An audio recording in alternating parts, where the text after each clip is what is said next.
Amalan terbaik keselamatan cyber yang dilakukan banyak negara membabitkan beberapa kaedah termasuk memantau dan mengaudit secara berkala. Menurut Profesor Rangkaian Komputer dan Keselamatan Cyber Fakulti Sains, Komputer dan Teknologi Maklumat UPM, Profesor Dr. Zuriati Ahmad Zulkarnain, kaedah itu berkesan untuk mengelak elemen ancaman cyber.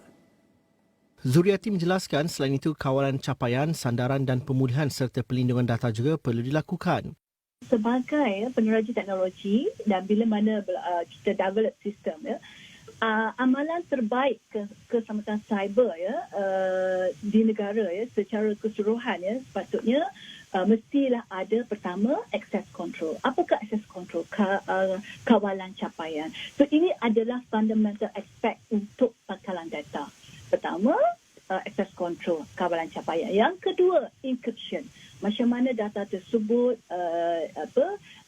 diprotect berdasarkan kepada encryption yang selamat Yang ketiga, mesti ada elemen backup dan recovery. Kenapa data backup dan juga recovery procedure ini sangat penting bagi memastikan terhadap possibility data loss maksudnya kehilangan data dan juga pelbagai bentuk data corruption. Itu sangat penting yang ketiga, backup dan recovery.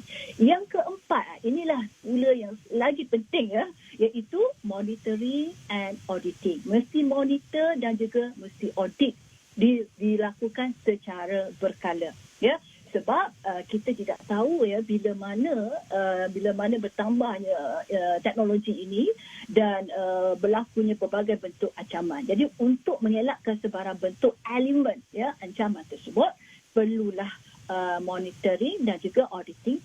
Mengulas kebimbangan orang ramai tentang keselamatan data, Zuriati menjelaskan pembangunan keseluruhan sistem pangkalan data utama padu diusahakan oleh penjawat awam, menunjukkan kerajaan mementingkan keselamatan data. Jelas beliau ia berbeza jika pembangunan padu diberikan kepada pihak ketiga mengusahakannya kerana ia terdedah kepada kebocoran data. Jadi saya melihat ini sebagai satu tindakan yang telah pun diambil oleh pihak berwajib sebelum ia diluncurkan. Jadi begitulah juga dari segi keselamatan. Maksudnya telah pun dilihat dari sudut kekuatan dan juga keselamatan sistem tersebut. Sistem pangkalan data utama padu yang diluncurkan secara rasmi pada Selasa mampu mengelakkan ketirisan dalam pemberian bantuan dan subsidi kepada golongan yang benar-benar layak. Menurut Perdana Menteri Datuk Seri Anwar Ibrahim, penyiasaran subsidi tanpa pendekatan digital seperti sistem padu akan menyebabkan golongan mahakaya mendapat manfaat daripada peruntukan subsidi yang dibekalkan oleh kerajaan.